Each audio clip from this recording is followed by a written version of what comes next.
Technical View, Pound 4 Mei 2021 jam 15.00 waktu Indonesia bagian Barat, high 1.3911 dan low 1.3850, running price 1.3866. Oke, dengan areal sudah berada di areal buy kita. Nah, kita akan coba lihat ya, apakah kita akan merubah strategi apa tidak. Patokan mana atau patokan area mana yang akan membuat kita merubah strategi. Oke, pertama yang dilihat dari kondisi candlestick terlebih dulu. Ya, ini alasan kenapa saya memutuskan untuk melakukan buy, karena potensi candlestick di hari kemarin membentuk pola bullish candle, long bullish candle. Lalu kemudian kalau kita perbesar lagi, Anda perhatikan ya, areal terendah atau bahkan areal pembukanya lebih rendah dari areal penutupan yang terjadi di tanggal 30 April. Jadi kalau di tanggal 10 April penutupan 1.3826, yang di hari Senin 3 Mei itu dibuka 3819, jadi jauh lebih rendah, dan itu berarti menandakan kalau dia naik seperti ini kita sebutnya piercing line ya, bukan bullish harami, lebih kepada piercing line. Jadi kemungkinan potensinya kalau sudah piercing line muncul, seharusnya candlestick hari ini akan terjadi bullish.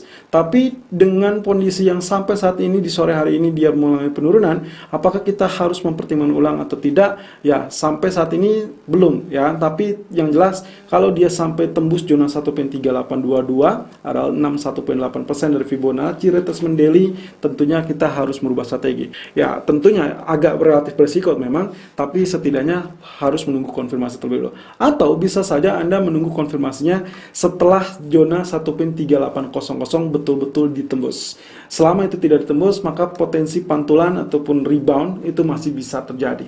Nah, tentunya dengan catatan 1.3900 memang ini area terberat untuk saat ini, tapi bukan mustahil ya. Walaupun tadi pagi dia sudah sempat ada di area tersebut karena memang pembukaan di 1.3910, tapi kita masih bisa melihat sampai sesi Amerika dibuka atau bahkan penutupan di pagi harinya. Nah, yang jelas untuk sore hari ini data ekonomi dari Inggris sendiri hanya satu ya, market manufacturing. Jadi itu pun diperkirakan unchanged, jadi tidak terlampau menarik. Kemungkinan investor cenderung menantikan apa yang akan disampaikan oleh BOE di hari Kamis nanti. Tentunya di grafik H4 akan menjadi pertimbangan pula. Kali ini saya mencoba menarik areal garis ya di dua areal ini. Ya, kita dapat support dan juga resisten, dan berarti kita mendapatkan zona ini adalah trend channel. Ya, ini area Fibonacci-nya masih tetap kita gunakan yang kemarin. Saya tarik dari titik 1.3715 sampai tertingginya 1.4007.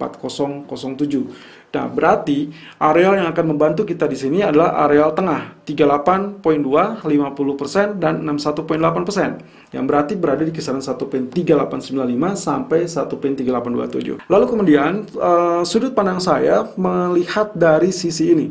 Anda perhatikan areal 50%-nya di 1.3861.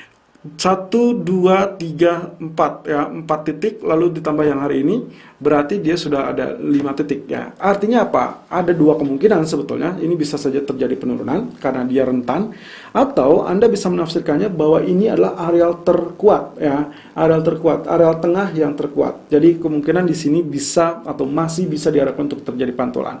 Tentunya suggest yang tadi sempat disarankan 1.3860, 1.3875 masih tetap berlaku menjadi area buy, atau Anda bisa turunkan areal buy Anda di 1.3845, 1.3860, tapi juga berarti arealnya sudah sangat layak karena areal terendah sekarang 1.3850 dan running price 1.3860 gitu ya.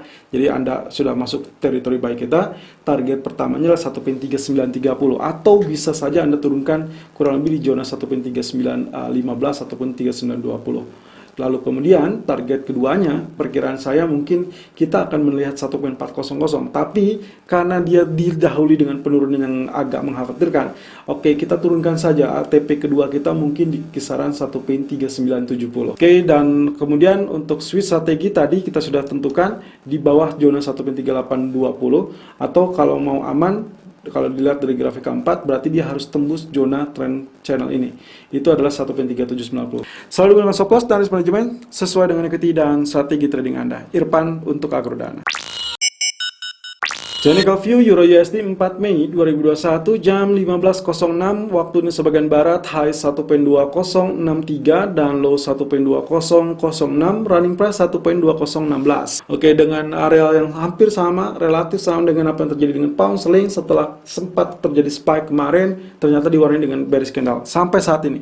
Oke, kita telah terlebih dulu nantinya apakah kita akan switch strategi atau tidak, karena posisinya mengkhawatirkan ya. Kondisi dua candle terakhir tanggal 30 April dan hari Senin kemarin itu berada pada kondisi bullish harami. Ya, ini kalau bullish harami confirm seperti ini ya. Nah, tapi masalahnya kondisi haraminya dengan areal terendah kemarin 1.2012 itu sudah ditembus hari ini. Per sore hari ini dia sudah ditembus di 1.2006. Nah, apakah kita harus switch strategi? Seharusnya iya, tapi masalahnya karena kita temukan ini di grafik daily chart, maka potensinya kita hold terlebih dahulu karena kemungkinan potensi ini belum bisa disimpulkan gagal.